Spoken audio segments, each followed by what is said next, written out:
মানে গত ১ সপ্তাহ ধরে টানা এই বৃষ্টি বাদল শুরু হওয়ার কারণে এই যে মেঘগুলো দেখতেছেন, আকাশ একদম ক্লিয়ার, একদম এইচডি কোয়ালিটিতে দেখতে পাচ্ছেন না?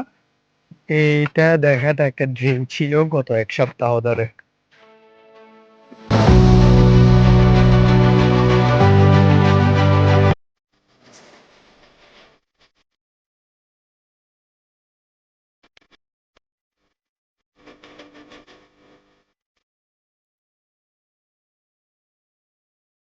তো ফাইনালি আজকে হচ্ছে সূর্যটা একদম ভোর সকাল সকাল উঠে যায়, প্রায় ৬টার আগেই। সূর্যাস্ত টাইমটা মনে করেন ৫:৩০টার সময়। তো বেসিক্যালি এই টাইমে উঠার পরে আমি ৬:৩০টায় ঘর থেকে বের হয়েছিলাম। তখন এই সূর্যের তাপে আমি পুরা শরীর ঘামাই অবস্থা খারাপ হয়ে গেছি ভাই। তো ফাইনালি এখন আমি আসছি এখানে গোসল করব। তো এই যে আমার এখানে একটা লুঙ্গি আছে, একটা গেঞ্জি আছে, একটা গামছা আছে। তো ভাবলাম আপনাদের সাথে শেয়ার করি এই যে ওয়েদারটা, আজকের যে মানে বিউটি একটা ওয়েদার। এই ওয়েদারটা এতদিন ছিল না। তো আজকে আমি বের হয়ে গেছি গোসল করার জন্য। তো গোসল করব অ্যান্ড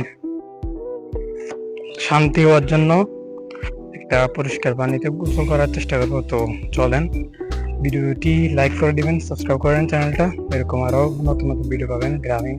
তো এখানে মানে ভিউটা অস্থির আসতেছে আজকে, মানে আকাশটা একদম ক্রিস্টাল ক্লিয়ার দেখা যাচ্ছে আর কি। তো মনে হয় না আজকে আর বৃষ্টি নামবে। গত ১ সপ্তাহের মতো এইটাই দেখার একটা ড্রিম হয়ে গেছিল।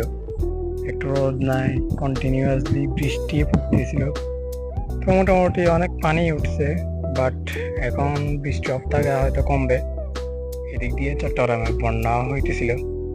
তো দেখা যাক কি হয়। ভাই দেখেন এই যে মাছের বাচ্চা বলে,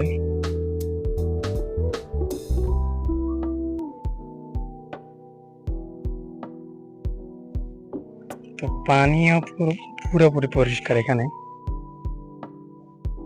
এখানে এতটুকু পানি ছিল না গত কয়েকদিন বৃষ্টি হওয়ায়।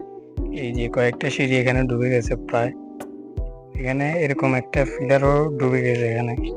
বুঝতেই পারতেছেন কতটুকু বৃষ্টি হওয়ায় এই পুরো পুকুরটা ডুবে গেছে। তো আমরা এখানে গোসল করবো এখন। তো দেখা যাক